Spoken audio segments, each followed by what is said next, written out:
I'm glad to be here this morning because you know we have pressing issues, very pressing issues in our community and in our outer community too, with some things that have been going on this week as far as athletes are concerned and so forth. And we'll be getting to those. We have some very important issues. And today I'm going to start giving away a copy of my book.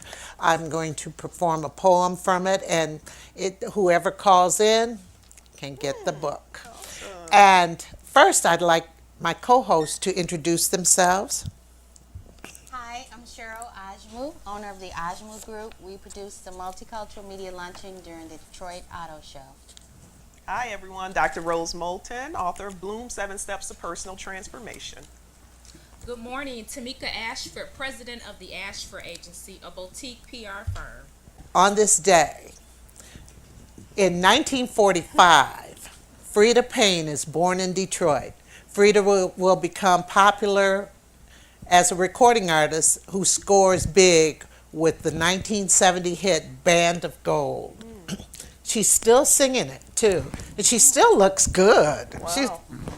good black, Also, Alvin Loving in 1935 is born in Detroit. He will become an accomplished visual artist after earning an associate's degree from Flint Junior College, now Mott Community College, in 1958. He's an excellent, excellent, excellent artist. There's been some news reports coming out with a big Ebola crisis that's going on, discussing individuals who are now buying blood, selling and buying blood on the black market, which has raised a great deal and understandably of concern, because this isn't blood that has been checked for illnesses, including HIV, and it's an illicit trade going on. And I know the Margaret Chan, who's the director in general of the World Health Organization, is extremely concerned. And to quote her, she says, because it's in the interest of individuals not to just get convalescent serum without going through proper standard and proper testing. And we all know, even here with the Red Cross, the process that they go through, even examining you. That's how I found out I was anemic, giving blood. And they told me I couldn't give blood at that time. But so you can imagine the standards that most of these industrialized nations have put on, just examining blood, and people now are selling it on the black market. So this is a crisis. This is a world health crisis at this time, to add to the Ebola issue that's going on. Right, right. A health crisis that's going on with the Ebola, and it's over in Africa. Hmm. And I think President Obama's going to be sending troops over there or people Yeah, over to build hospitals, and and it's great. But what do you guys feel about that? Because that's. I think it's a horrific health risk, Hmm. and I'm just concerned as to how are they going about distributing the blood too, and the backlash that's going to cause. It's not if, but it will cause a number of problems. And who's doing it? Are they trained? I'm just very concerned how that will impact the children there as well. Yeah. What do you think about President Obama?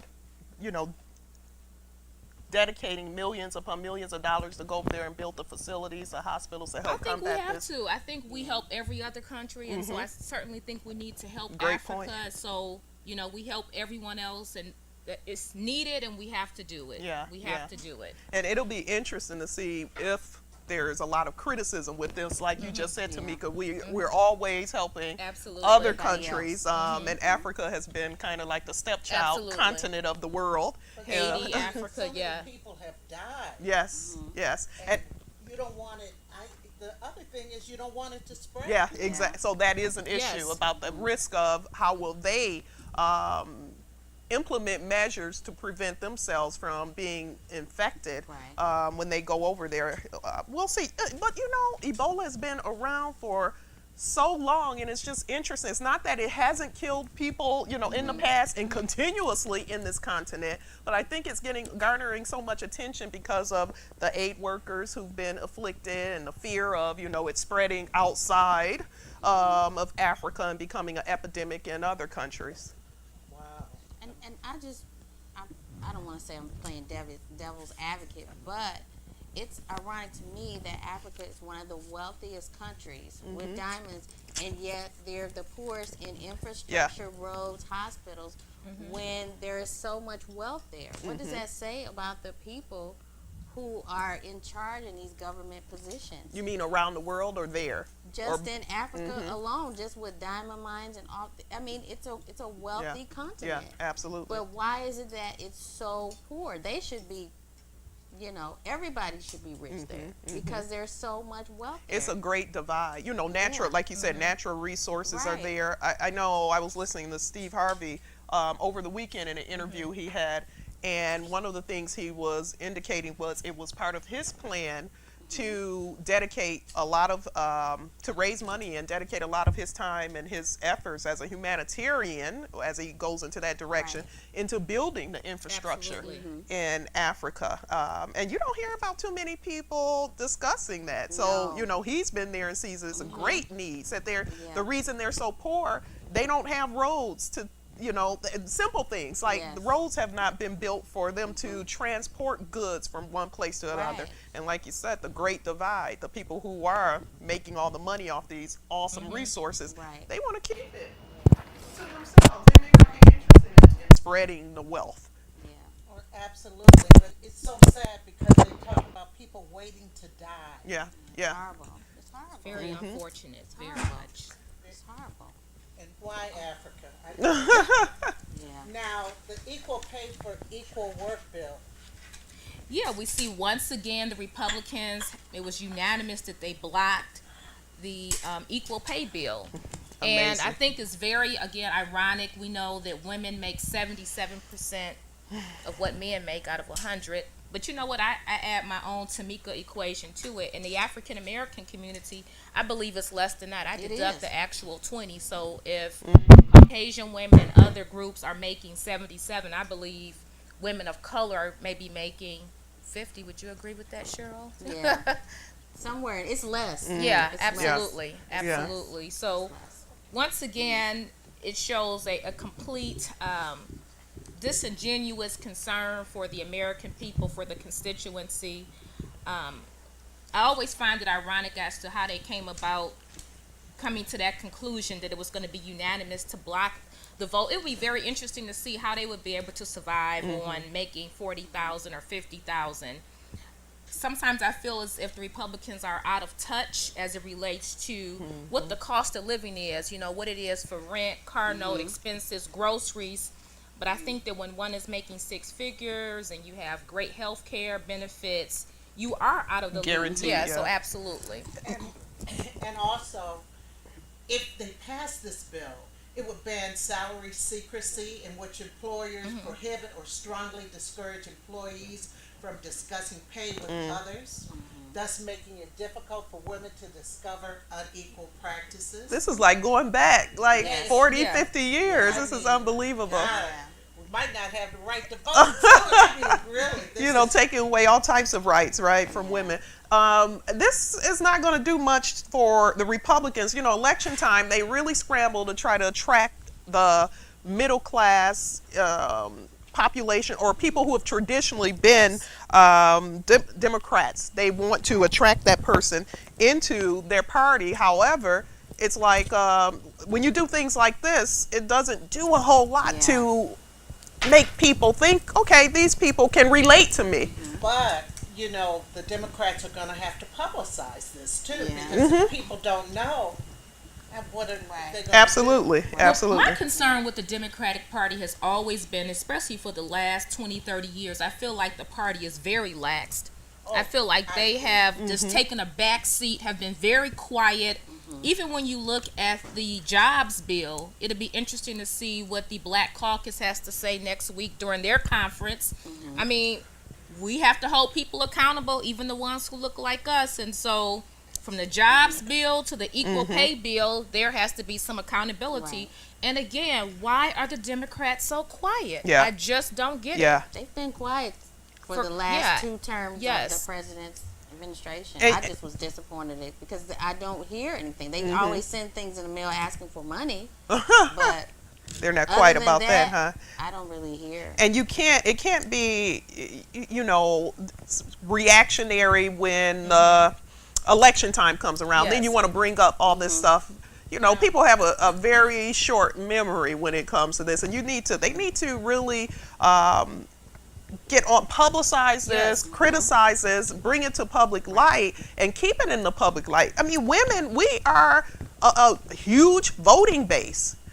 And I'm continually amazed. I don't know, how a person, a female Republican, can be That's okay right. Yes. Yeah. with this bill. Like, how does that happen? How can you conceptualize in your mind, yeah, this is the party that I support? Because honestly, I don't consider myself Republican or Democrat. right. If I see a person who represents what I believe in, I'll vote for them. But there are people who are stern Democrats and Republicans. And as a woman, how do you do this? And as men who have daughters and wives. Yes. who are going to enter into the workplace, but it's a different world. It's a Yeah. different world.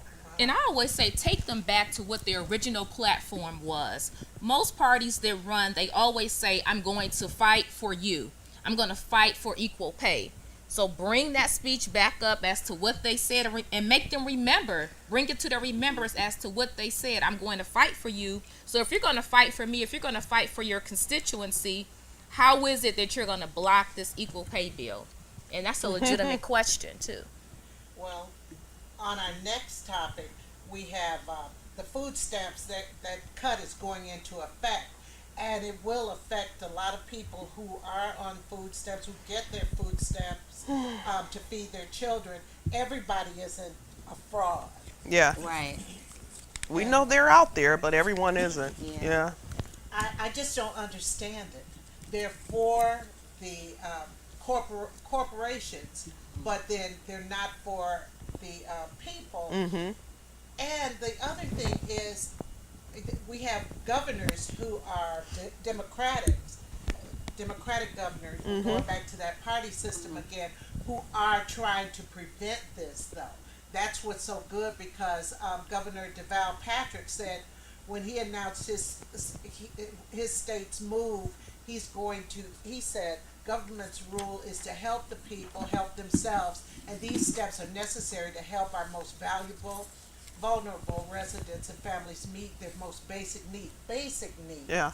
Yeah. Basic Yeah, needs. because you can work every day and still need Yeah. food stamp assistance. It's the worker before. Absolutely. I saw a photo of a person's refrigerator that worked every day. There was a few items in there, and then they showed someone with food stamps, and their refrigerator was packed. I mean, I guess it was exaggerated, but it just shows you can work every day Yeah. and still have a Yes. financial struggle, Yeah.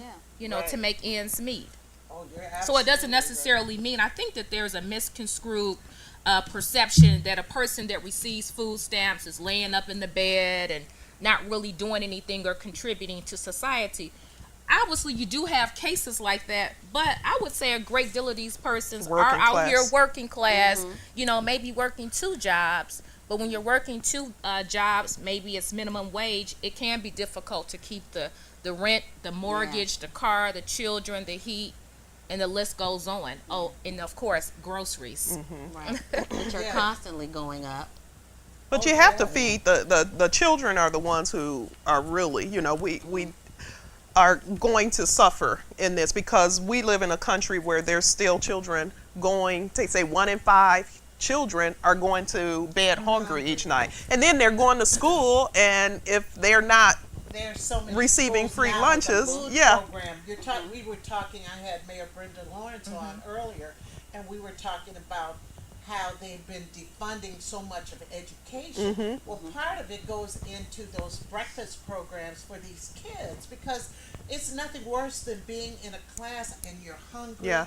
You get Can't think. You can't think. Yeah, You you get can't distracted. and it affects brain development.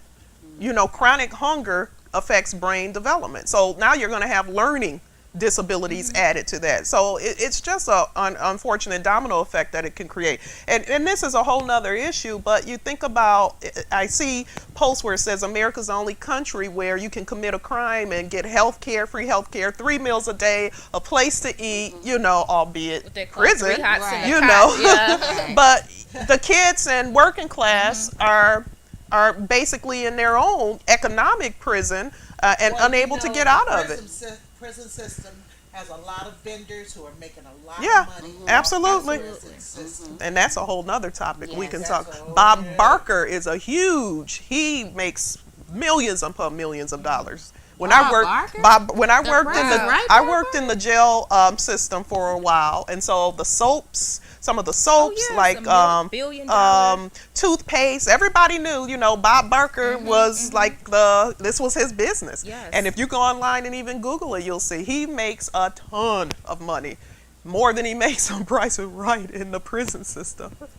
Yes. Unbelievable. Wow. Now, people are saying that James Craig, we're getting back here to Detroit, he started something good last year. They were arresting a lot of people, and now through September 7th of this year, it was only, as far as search warrants are concerned, 759 were served compared with 1,370 during the same time last year. And I was talking to how we really need to increase the police department or the way they do business and everything. And I had heard an interview with Police Chief Craig, and he's saying, well, people need to be more vigilant around their neighborhoods and everything. But I'm telling you, what can you, some things you can't do. Yeah. I'm not walking up to a dope house and saying, y'all gotta stop. Yeah, yeah. Police will be here next week. Exactly. No, I'm serious. Next week. It's unfair. Yeah, absolutely. And you wonder when they do things like that, it's disappointing. As far as last year, we're going to go on this surge and we're going to have it televised. You know, the revolution will be televised, mirrors. smoke and mirrors. And then after that, it's like business as usual. It almost reminds me, you know, how television Yeah. does the sweep weeks. And so Yeah. everybody gets all these great topics or great cliffhangers or whatever to bring people in, and then everything goes Yes. back to, you know, just again, business as usual. And Well, it's I- unfortunate that It's unfortunate Yeah. that they, you know, that it's not a consistency with fighting crime. It's not a consistency with it. And I think too, perception plays a great deal. I think with this particular chief, I think we see him a lot more out in the media. And so with that being said, I think when you see a crack house going down or Operation Mistletoe, whatever they call the different operations things when they go in and do a bust from the King homes, from the east side off of Jefferson, I think that plays a part. We also have to keep in mind too that we have an emergency manager in place here in the city of Detroit. Yeah, So that's true. all of those things impact. We know that, you know, whether you want to admit it or not, the chief is being graded as to what the community's perception is. Do people feel better? And I think people do feel like crime is they're fighting crime. And so that makes a difference too. I think when you look at the media stories, they're showing where the community are actually taking down folks who are breaking into their homes. And that makes a difference. It goes back into the perception. And if you notice with this particular chief, we really haven't seen as many statistics as we did with the previous. Well, because he doesn't want them out there. I was gonna Yeah. say, Yeah. He yeah, doesn't why want is that? them out there. It's a matter. He seems to be more into PR, and he could come on or he could call in and tell me, no, I'm not. But it just seems like PR and the perception that you talked about is very important. But the reality, and people need to follow up on these big busts of these Yeah. apartment buildings, because I found out that they're not Arresting, exactly. They're giving tickets out. You have to look at the outcome of it. It's almost like any research that studies that come out. Look at the study in full, and like you said, yeah, television is showing all this big bang and communities banding together and the police behind them, supporting them. But how many convictions result? from this? How many arrests result from this? How many of these homes actually do shut down permanently? Because within a week, we all know that. You know, if you've grown up in the city, you've known drug dealers to be arrested, and a week later, they're back Yeah. on the street. Back on Right up the street. Mm-hmm. Yeah. back- and they take over the neighborhood. Absolutely. That's so Well, they unfortunate. have taken over Yes. much of Detroit's And neighborhood. that's why you've seen a mass exodus to Wayne County from Wayne County to Oakland County, And Macomb. Washtenaw, and Macomb, Absolutely, absolutely. and out of the state too. Okay, some people are leaving the state, but there are people who can't leave. And what, you know, and you don't want to endorse people leaving. and Well, everything. yeah, you have a lot of people who can't leave. Their house is paid off. They're on a fixed income. And a lot of times a person, I mean, if you've been there 40, 50, 60 years, where are you going to go? You may not, or you don't have the financial means, and it's a lot more difficult to restart. Yeah, you know, and a at lot of 70, those 80. individuals do not want to leave. And Yeah. you know, their kids, you know, I'm saying this from experience, maybe just outraged about it, but a lot of these folks who have been diehard Detroiters, they feel like This is you're their not home. going to displace me. I want Yeah. to stay Yeah. here, and then they have a right to. Absolutely. They have a We right should to. not have the inmates taking over the asylum. Absolutely. Okay, real quick, I had the paperwork, but I can't see it. There were no charges filed against the security guards Yeah. at Northland. I just think I couldn't believe it. I couldn't believe it. I couldn't either. believe it. I couldn't believe it. It's I have it in it's another Yeah. sheet of paper, but I know enough about it to talk about it. She said it wasn't intentional, Yeah. It wasn't intentional manslaughter. I saw that, yeah. but that the guy said I can't breathe. Here's another. And he was already restrained. He was laying face down. But I saw the video, and it's like the police officer was sitting on him or something. Yeah. It was horrible. I mean, he was already detained, so Yeah. all you had to do was handcuff him and let him lay there. Yeah. Well, no. They, you know, it was horrible. And for It them- goes back to perception. Number one, why did the security folks pull this young man over, or as he was walking through Northland Well, Mall? he was. They said he was shouting stuff, but he had some Mental. Yeah. Yeah. Yeah. Yeah. And I think they knew that. I mean, it doesn't take but a moment for you to understand. And I think if this young man, he did not have a weapon, Yep, they're not. and so I think once a person doesn't have a weapon, if they're making some noise, you may have to say, please quiet down, sir. But I think they went could've overboard. restrained him, Yeah. handcuffed Because yeah, it's and nothing then- wrong Yeah, with absolutely. restraining at that point, but the thing is, I don't think these security firms train these individuals properly, and that's the big issue. And so from this, I'm sure we're gonna see a civil lawsuit, Oh, Yes. yeah, and Yes. and unfortunately, a life was lost, but it's going to force a lot of these companies to revisit how they hire, how they train these individuals. You think? If they don't want a civil suit coming to them, well, that company for sure, because I'm sure if this family is going to seek some type of against the company and against North. and against As they Northland. should. And there's been a long-standing disingenuous vibe with Northland Mall, with Eastland Mall, as well as Fairlane Mall, as to how security, how they interact with the public. And my concern, and I say it every time I have an opportunity on this show, whenever there's an African American, the person always winds up dead. I just find that very interesting. And I always say, would you take the same posture if it was a Caucasian? No, they would not have him on the ground like that, 5 or 6 officers on him, and he would still be alive. And unfortunately, because we can look at both sides of this, unfortunately, a lot of these same malls, they have been affected by unsavory people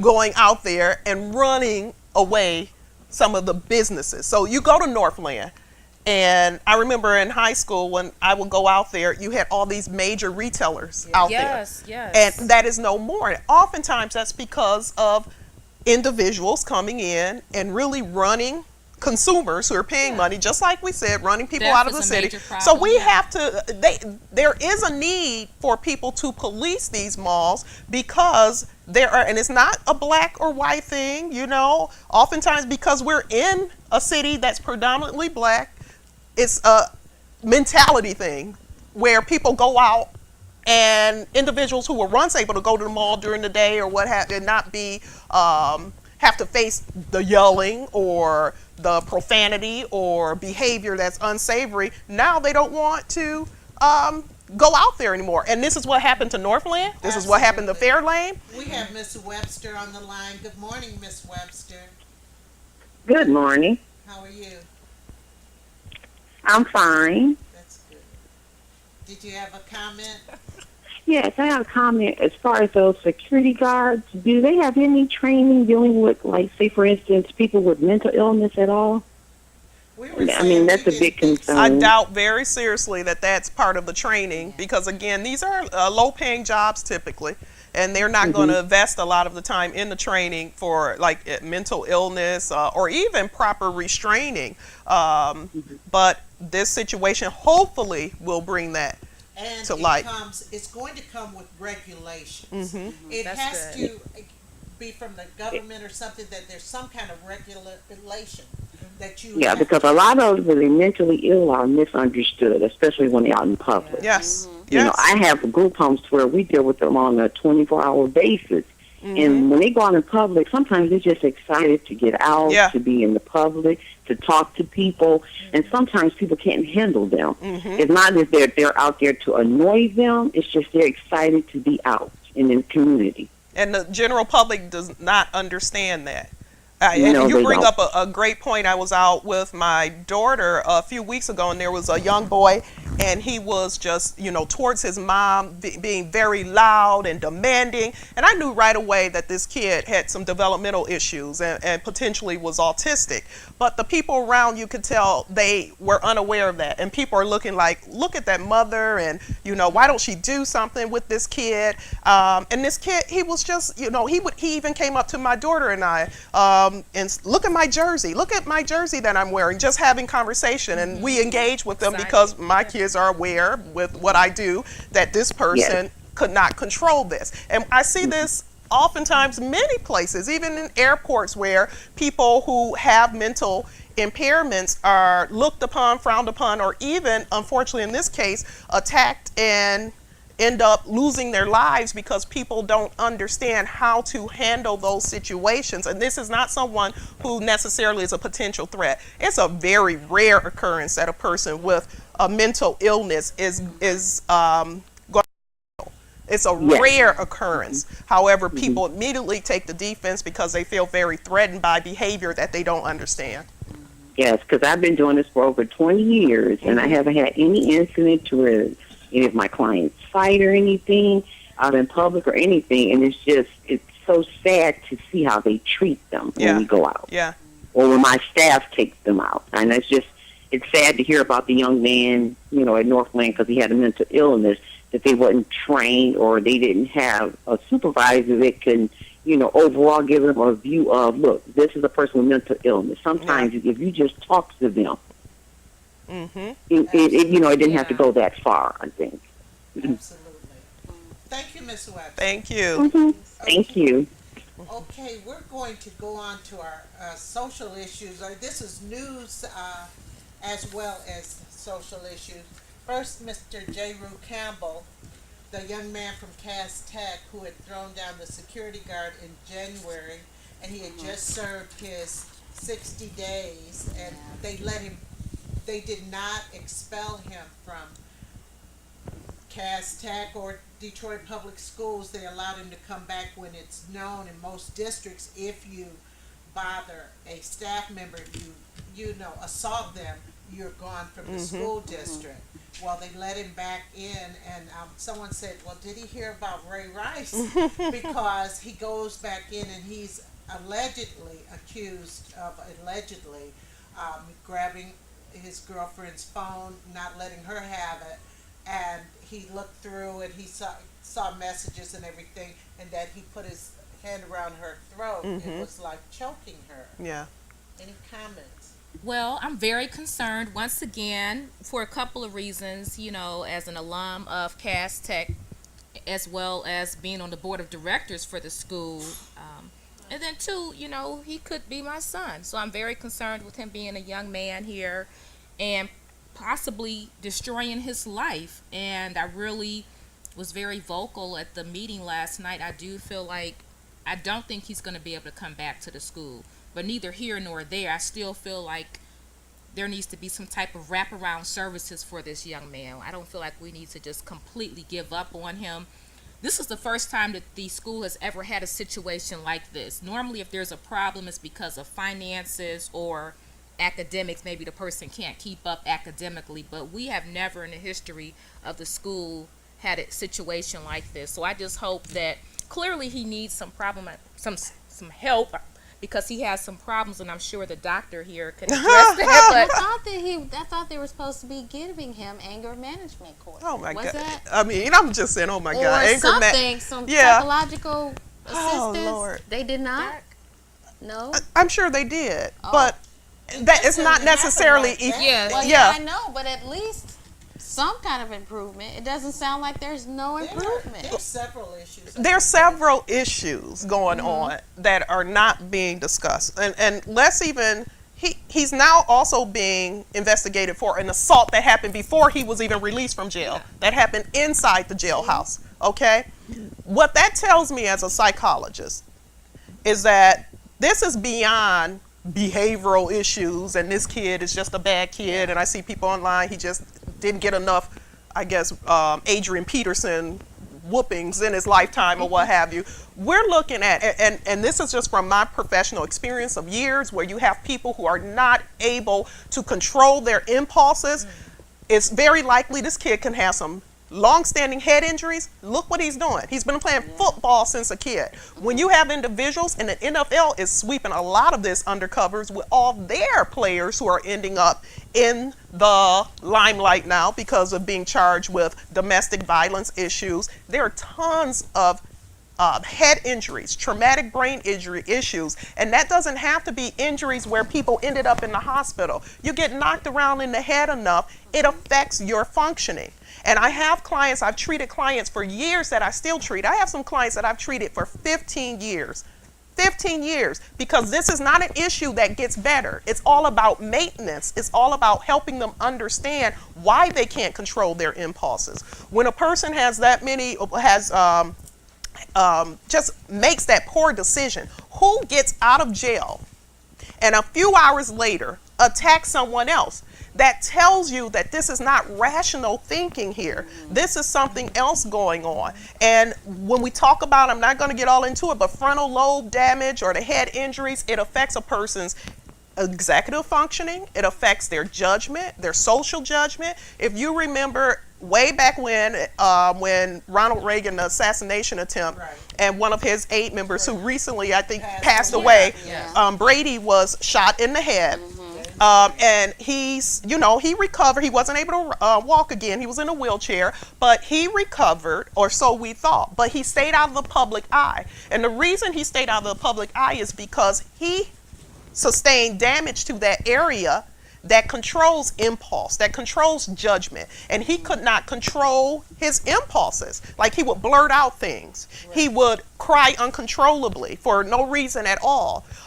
And you see so many kids when I worked in the prison system who just cannot control their impulses. It's not a matter of they weren't disciplined enough. And I wish we as a society would stop trying to simplify a very complicated issue. Thank you. We have to stop doing that and start thinking strategically how we're going to deal with this. I wonder, was he ever taken to a doctor? Did a neurologist see him? Did anybody see him to check those things out too? Because as you said, he played football. He's been For playing years. football for years and years.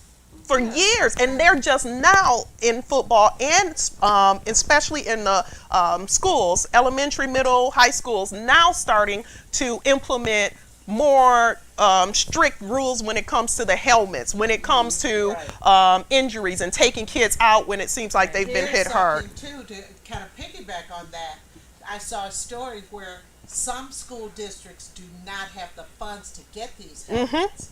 So, I mean, and these are things that should have been taken care of years ago. Yeah.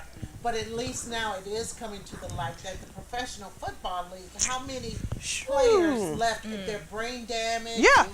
Yeah. One of the quarterbacks, I forgot which one, admitted he had concussions, and everything was swept under the And rug. it continues to be swept on the rug. So you see these the cases of Adrian Peterson, the Ray Rice. Now there's an Arizona Razorback player who was just tried.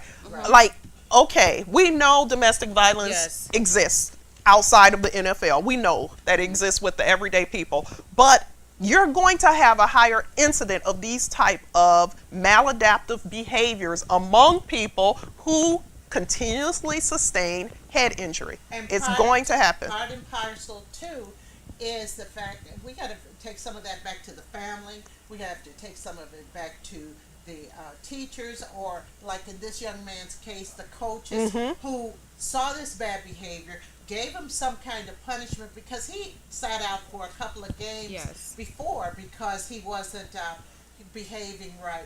But nobody, a lot of times, these people become these children's fans as opposed to being their parents. And they see a potential payday for themselves. Yeah. This kid, now, you know, I'm not condoning anything that he does, but he was disserviced by so many people. So many people, it was just a gross disservice to his well-being over the years by not addressing this sooner. We're just hearing about these 3 events: security guard, girlfriend, person in the jailhouse. But from what I hear from insiders, Oh yeah, we can multiply this, Yes, you know, yes, exponentially. right. These events exponentially, what this kid has been involved in. So people have seen this behavior, and it should have been investigated much sooner, and now it's costing this kid his life pretty much. Well, when I had Ryan on the show, Ryan said he remembers me holding him out his freshman year, because everybody, they couldn't wait for him to come to school because he'd go straight to varsity, blah, blah, blah. But he wasn't accountable as far as his grades were concerned, and I made him sit out, and I made him go Good. watch his friends play. I said, Good. you're going to learn it a different Yeah. way. And he said that changed the course of his life Yes. by the fact that He didn't feel that then, but he can look now. right, well, he knew what was happening. And Yeah, but I'm sure he was angry. That's why I said, Yeah. hindsight, he realizes how important that was for you to do that. Right. But you know, a lot of times people, oh, gee, I've seen it happen. They're bringing the signs to the game. They're doing certain things, glorifying these young men. And we have Linda on the line. Good morning, Linda. Good morning to you, Brenda, and your guests. Thank you. I'm so glad that you all are speaking on this topic because, you know, as you listen to the media, they are vilifying these young men when a lot of them just need help.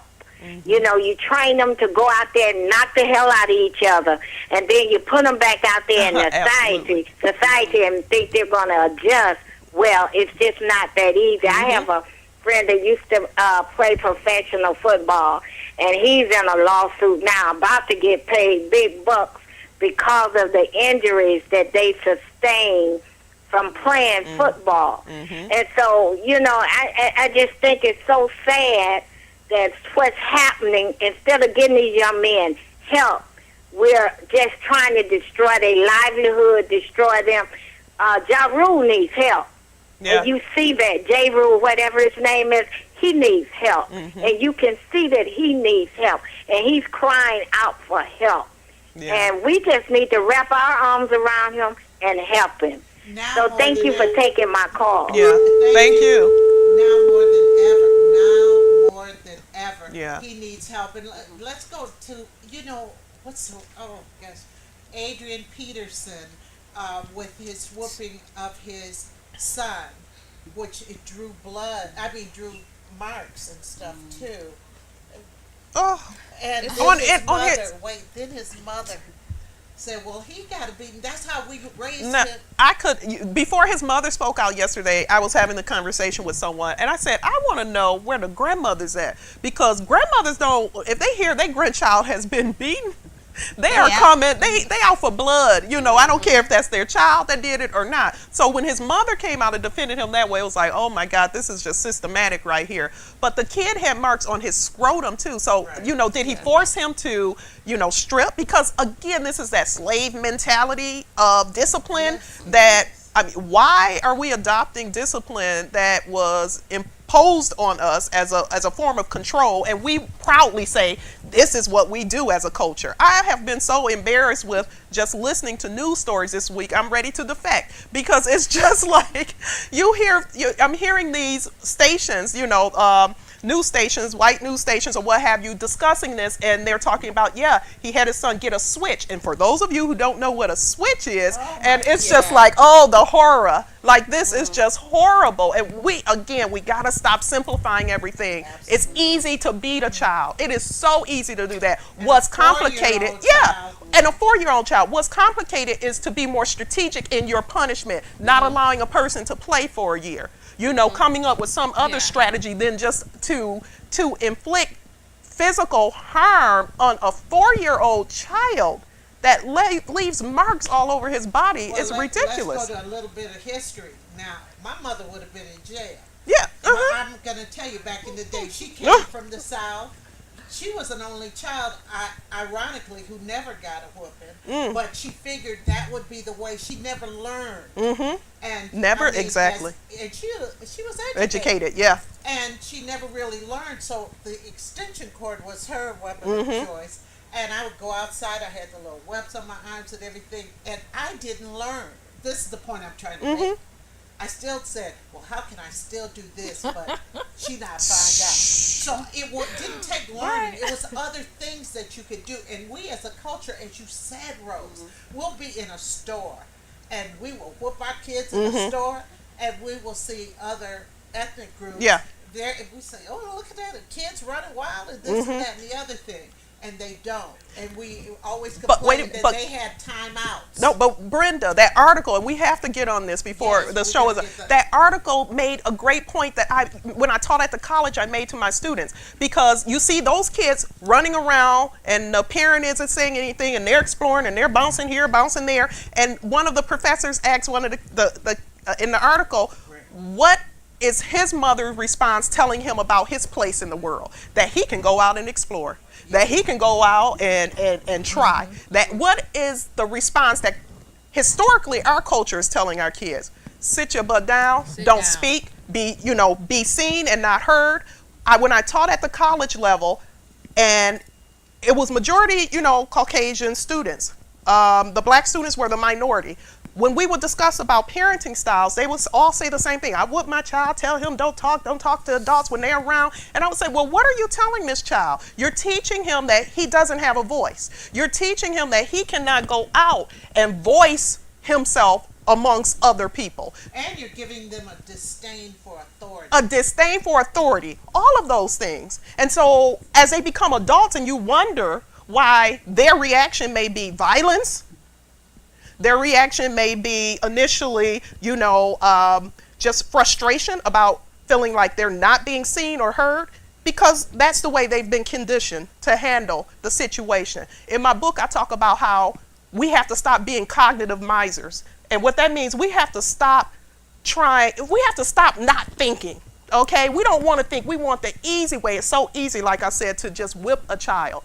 And I know that sounds horrible, but it is easy. What's hard as a parent for me is when I have to come up with a punishment and I have to be consistent with it. That's some hard work. It's so much easier if I took 5 minutes out and beat a child, but what impact will that have on that child just socially, psychologically, and emotionally? The beating is over. The beating is over, and it's just... I did want to add to I think a couple of things. I think that we have to be very careful when situations happen like this, talking to the media. Right. Because what often happens is that they will try you in front of the media. The trial is going before the media. The trial is going before the public. And so you have 1 million entities out there giving their opinions. The other thing is, from a cultural perspective, I think African Americans do discipline their children differently as a whole. Me growing up, I was quite different. I was raised old school by my grandfather. I had one whooping And And all you had to do was hold the switch up to me, and that would stop me, just the fear of knowing I was going to get a whooping. But I think it's important, just to kind of piggyback on what Dr. Rose was saying, knowing who your child is. A whooping may not work for every kid. Now, the Bible, and I'm old school, the Bible does say, you know, that you can't whoop your child, but I think to abuse the child, but I think some of that has to happen when they're little, maybe tapping their hand, tapping the little back of their leg when they're younger. But as they get older, I think you have to come up with something different. You have to talk to your child. Yes. You have to do. Now, Cheryl, you seem like you were the perfect child. Cheryl is so good. Really? Everybody, you don't know Cheryl is so good. Oh my You seem God! like you were you Don't ask disciplined? Barbara. Call her. What's your mom number? Let's get her on the line. No, look. Call her on speed dial. Are you? What was I your- got whoopings Whoopings, for plural? talking back. Yeah. oh, that was another thing. Yeah. Talking back. Talking back. Or I was or the queen of that. questioning. You know, I would say, well, why can't I? You know, I always challenge Parents always that. said, "Don't ask me why." Right. But- And I would always say, I don't agree with that. I just, why? I guess I was crazy. I tried to explain to my children. I said, "Listen, because this and that, you didn't do this, or you did do that, or something like that." And I had a guilty conscience. And Yeah. Brian and I, we fought like crazy. He was that child for you. Well, yeah. Yeah. He was that child. And Heather became a teenager. She was that child. Mm-hmm. But he was that child. And it was a matter of, one day I gave him a little whooping before school. Do you know that I went to work and my conscience was bothering me so bad, I left work, went over to his school, got him out of school, took him to have lunch, and we talked about Talked it. about it. I said, That's I good. gotta tell Yeah. you, you know, I got to tell you. And he even admitted when he was on the show that we had a pretty liberal household. Yeah. And they never grew up robbing banks. And that's the parenting style that article talks about. I was the queen of talk back and slamming the room door. I came home from school and my door was off the hinges for was 6 gone. months. Wow. I had no door left. That was How did enough. that impact you? How did that? I stopped slamming stopped doors, slamming and I doors, stopped right? talking back. But see, that was a different way. My mom could have whooped me. She could have did something, but she got a hammer and a screwdriver. Wow. And took the door off the hinges. And it was just, you know, you have to be more creative Yes. with your child because that's going to have more of an impact. I remember that. We talking about it today. And we can so- laugh about it, you know. Because we survived it. Yeah. And but the thing is, things evolve.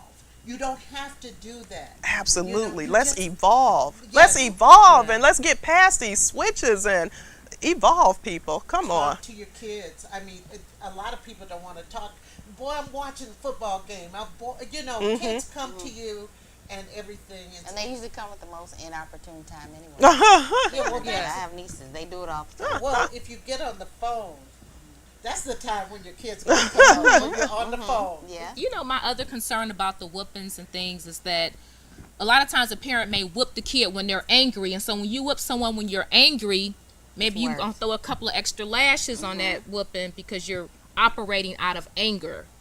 So maybe that parent needs to cool down and diffuse, let the situation diffuse, and come up with an alternative to a whooping if that type of child can take an Let me alternative. tell you what else happened with Adrian Peterson real quick because we're only a minute out.